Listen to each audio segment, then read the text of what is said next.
Good evening, visitors. Welcome to the Australian War Memorial's last post ceremony. My name is Sandy Smith, and joining us today from the Royal Australian Navy is Able Seaman Grace McCarter. We warmly welcome the family of Private Charles George Martyn, whose story will be told shortly. We also warmly welcome the Australian Peacekeeper and Peacemaker Veterans Association. The 14th of September marks Australia's Peacekeeping Day.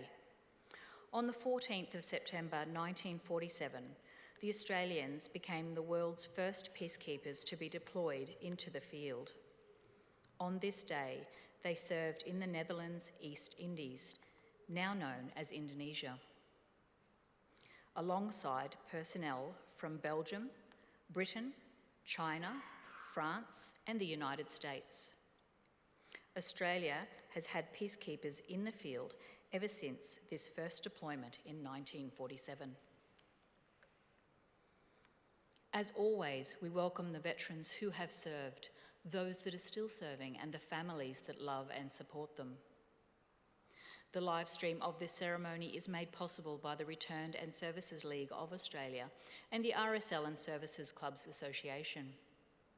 We welcome members who are watching the broadcast of this ceremony across Australia.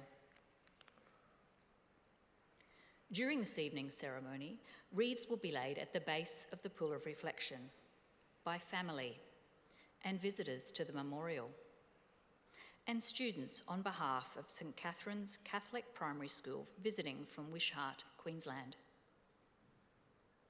If you are able, I now invite you to please stand and join in singing the national anthem.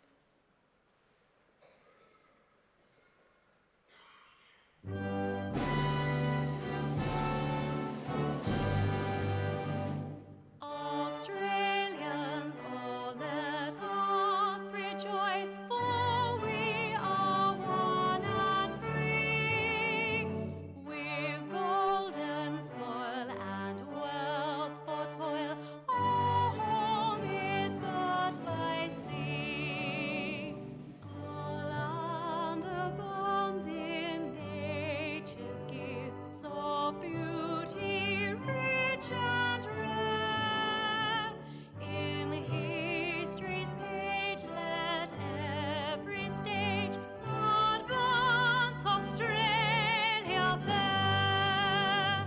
In joyful strains, then let us sing, advance Australia fair.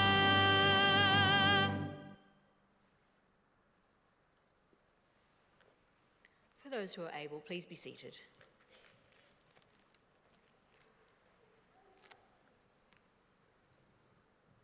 The Australian War Memorial was the vision of Charles Bean, Australia's First World War official historian. Bean landed with the Australian troops on Gallipoli and stayed with them at the front through to the end of the war. The idea of this national memorial and museum came to him at Pozières, France, in the depths of the bloody fighting of 1916. Bean's idea was that this would be a place where families and friends could mourn loved ones buried in faraway places. It would also be a place that could help all Australians understand what these men and women had endured and what they had done for us. Bean's vision, to which we remain true, is best expressed as inscribed in the entrance to the memorial's galleries. Here is their spirit, in the heart of the land they loved, and here we guard the record which they themselves made. Tonight we'll read the story behind just one of those on the Roll of Honour, which lists the names of more than 103,000 men and women who have given their lives for us in war and on operations for more than a century. But first we present a lament. Flowers of the forest, wreaths or floral tributes will now be laid at the base of the Pool of Reflection.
Today, we remember and pay tribute to Private Charles George Martyn.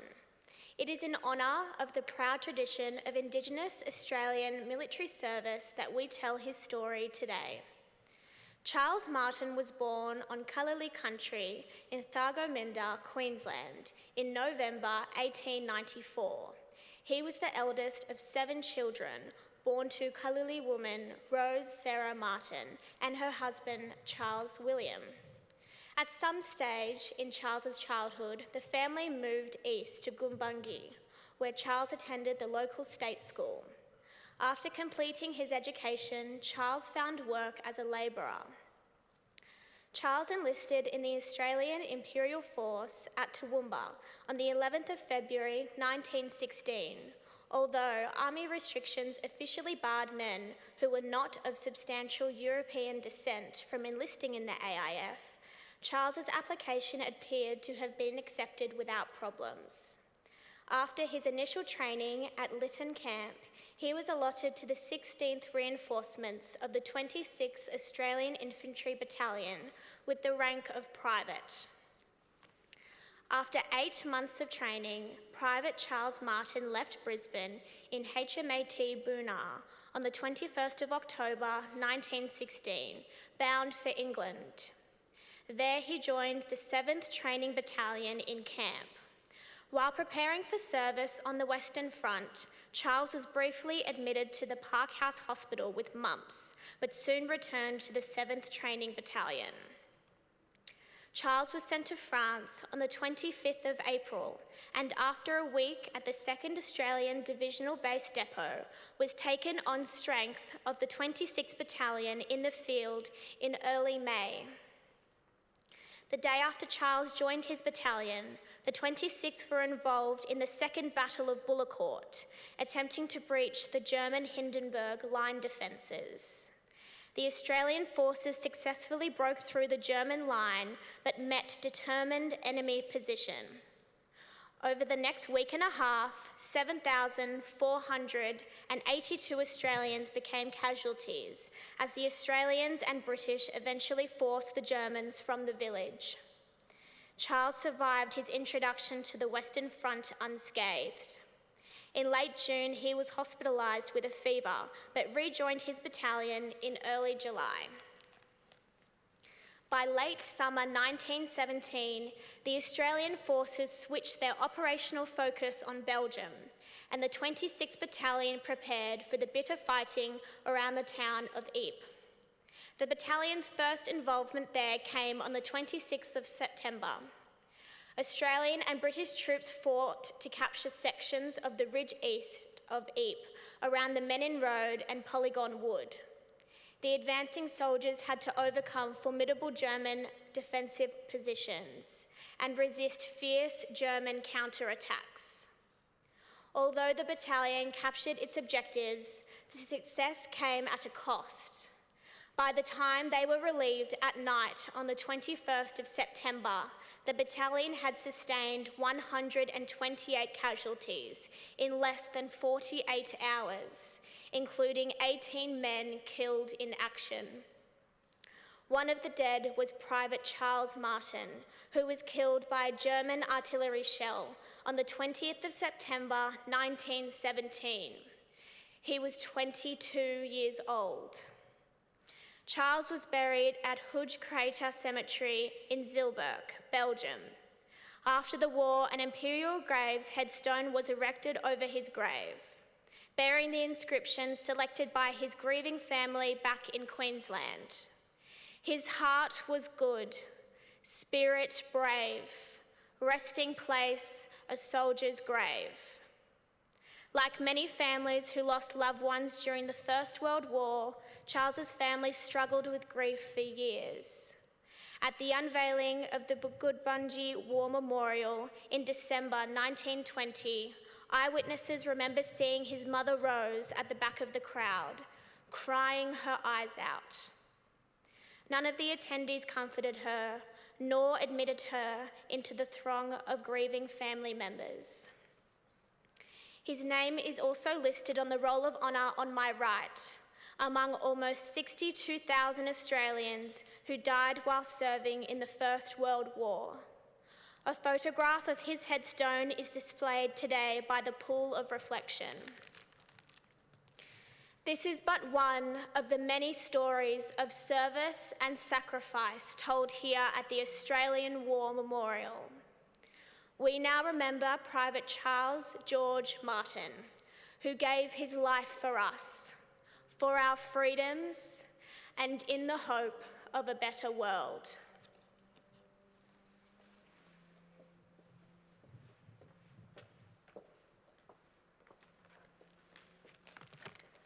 Please stand for the reading of the ode and the sounding of the last post.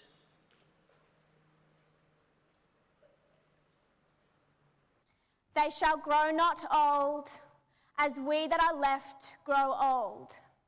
Age shall not weary them, nor the years condemn. At the going down of the sun and in the morning, we will remember them.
Lest we forget.